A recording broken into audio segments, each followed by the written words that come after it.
everyone, I'm feeling incredibly lucky to be able to interview the extraordinary Rebecca Higgie. Rebecca's debut book, The History of Mischief, has just been released, and even before it came out, its manuscript won the 2019 Fogarty Literary Award. How epic is that? Yeah. Oh, I believe Rebecca is such an inspirational author because of her amazing book, all the work she has done in libraries to inspire and motivate kids, as well as her incredible book week costumes. Yes. Rebecca, thank you so much for letting me grill you. Oh, it's my pleasure. I'm very happy to be here. Grill away. Are you ready to get started? Yes, let's do it. I'm bouncing and I'm ready to go. Yeah. Okay. Do you already have plans for your next epic book week costume? Okay. So those costumes that I used to do took so much work.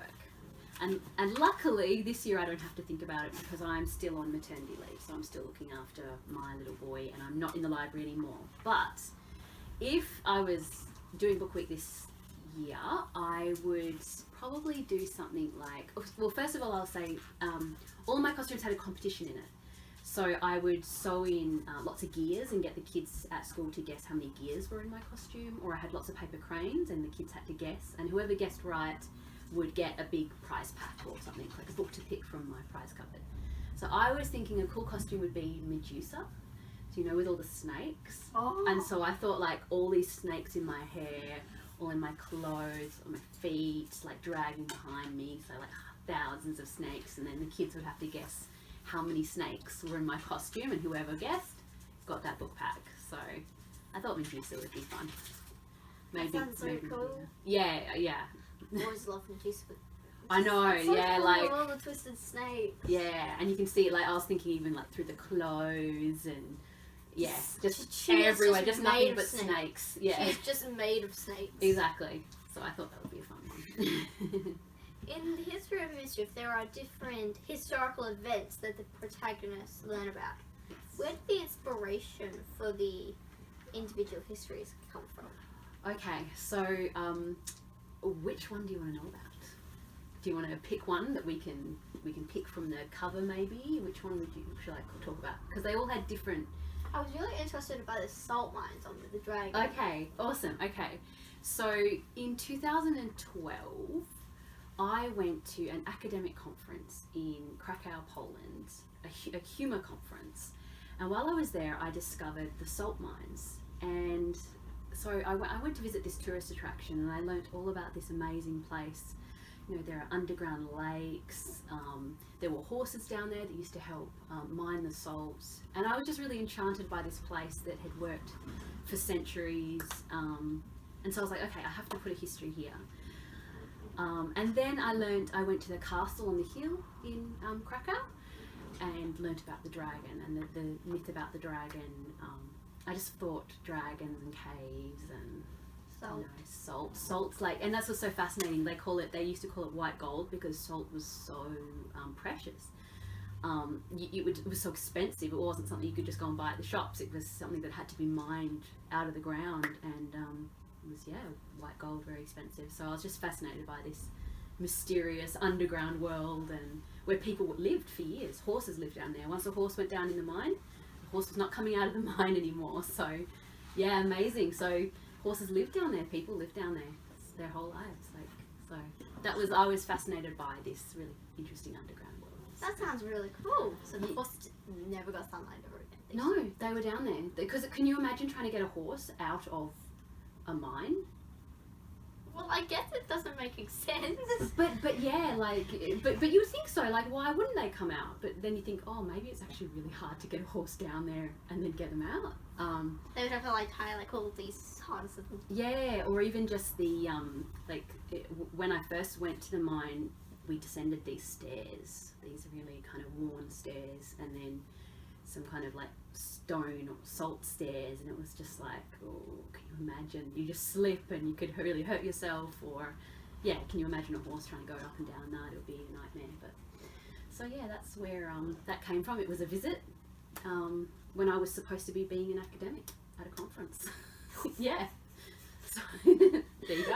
I did deliver my paper. I have to say, I delivered a paper about the Chaser.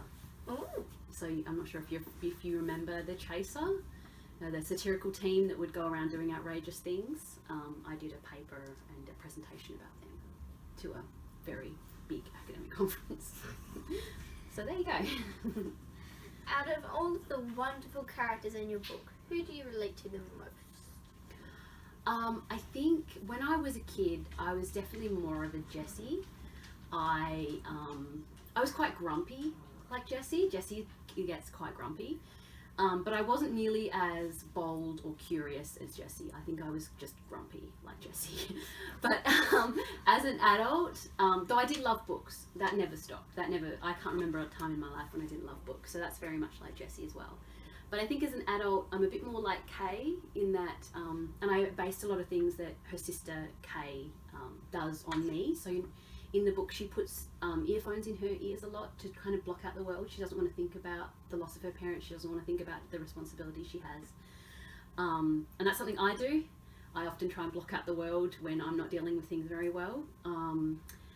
But I also try and invest my time in other people. So instead of dealing with what I want to deal with, I'll just focus on someone else. So that's what Jessie does. That's what Kay does with Jessie. So I think, yeah, I'm a bit more like Kay probably. What about you? Who do you relate to the most? I'm kind of a mix between Theodore and Jessie. Like, I love Theodore. He's a sweet kid. He's such a good kid, and I think I wanted to create this character that just so upbeat and also kind of the opposite to what I was as a kid. Like, I was this kind of grumpy kid that was negative and couldn't really see the good in everything, whereas what I love about Theodore, and I've seen this in other kids when I used to work at school, there are kids that are just relentlessly negative, and I love it. I think that's an awesome way to be, like, be cheerful and happy and stuff. Like, yeah, it's awesome. But yeah.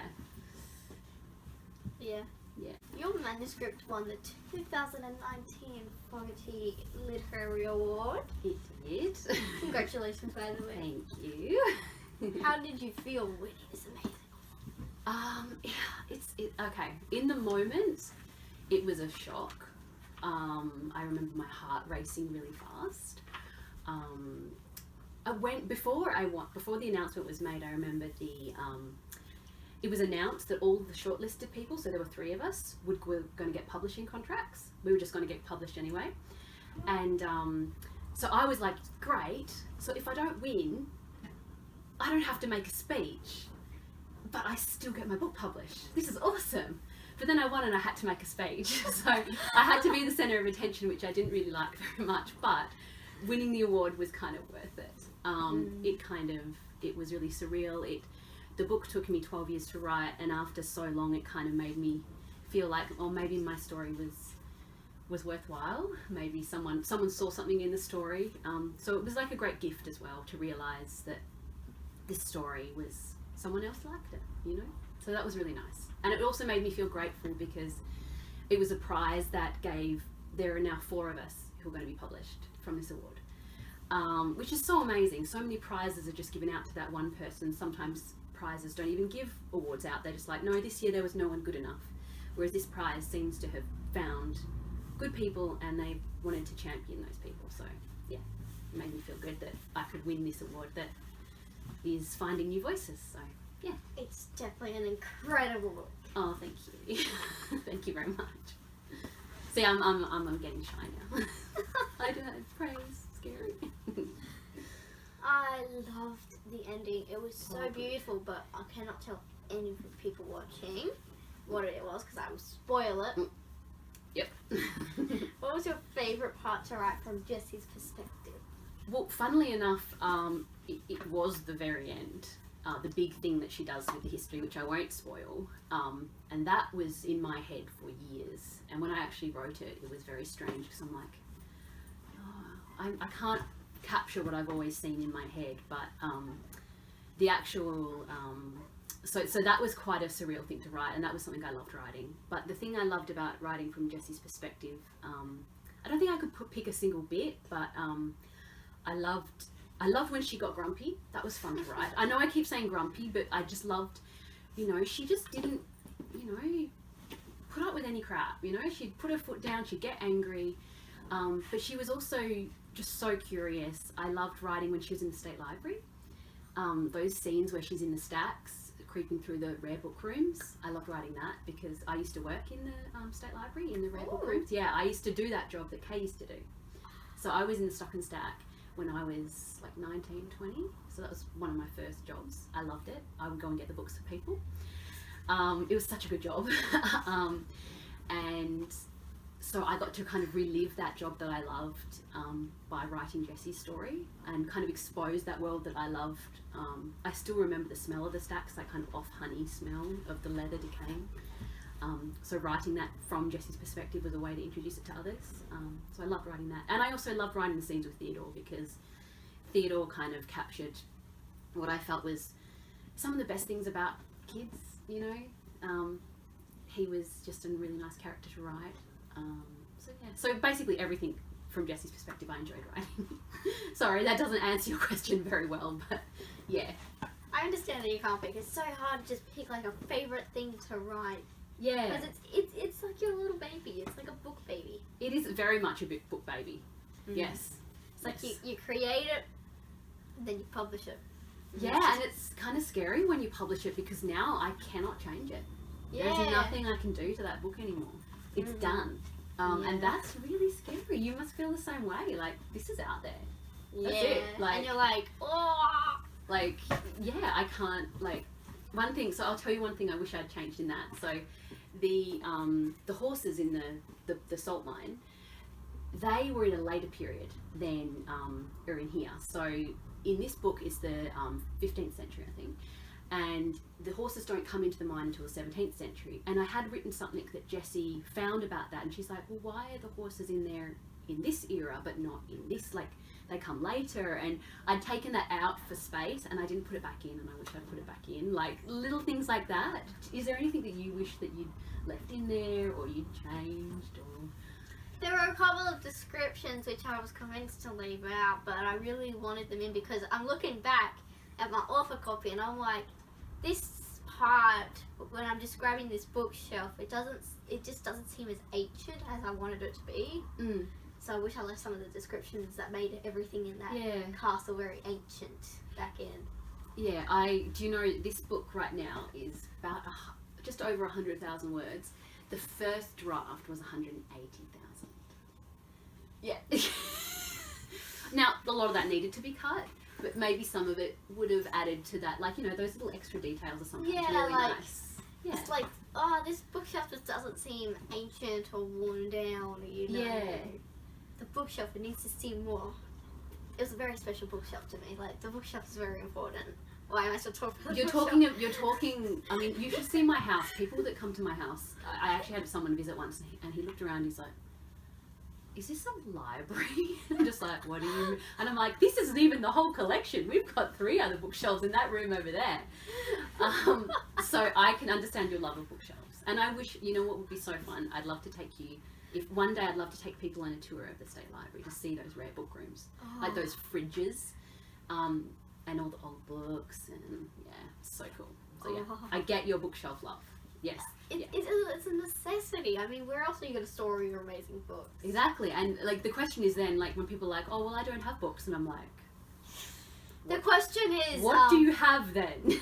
Yeah, that's the question. It's like, well, what else do you have? Yeah, what do you do with your time? Like, you need books. Absolutely. Everyone needs books. When you are a super rich author, what's a ridiculously frivolous thing that you just want to spend money on? Okay, this was a hard one to think about, but then I came up with, so I love, do you know what matcha is? Matcha is this ground up green tea. It's very bright. You might have seen pictures of the drink. Oh yeah, and the ice cream, matcha ice cream. Yeah, see matcha, it's green tea, you can put it in ice cream, cakes, drinks. Now I live near this cafe called Little Matcha Girl, and they make these amazing matcha lattes. I go there most days. I spend too much money there. I also make my own matchas at home, so it's not just me going out all the time to buy matcha. But if I had a stupid amount of money, like frivolous, insane amount of money, I would get a live-in matcha barista to live at my house and make me matcha all the time. That would be pretty cool. And I mean, why not? You said frivolous. Like, why not? Instead of just like, I'd really like a house that I didn't have to pay rent on, matcha barista. That's what we need. Yeah. Matcha barista all the way. Yeah. I love that. I love that so much. Yeah. Cool. So satire in politics. Yes. You have published research on this topic. I have. I have so many questions about this. Mm. But I'll stick to one. Yep. Are you just trying to avoid the news at this point with all the possible satirical material floating around over there, or? Well, I am kind of avoiding the news, but not necessarily for that reason. I am really busy with my son, my 1.5-year-old. He keeps me really busy.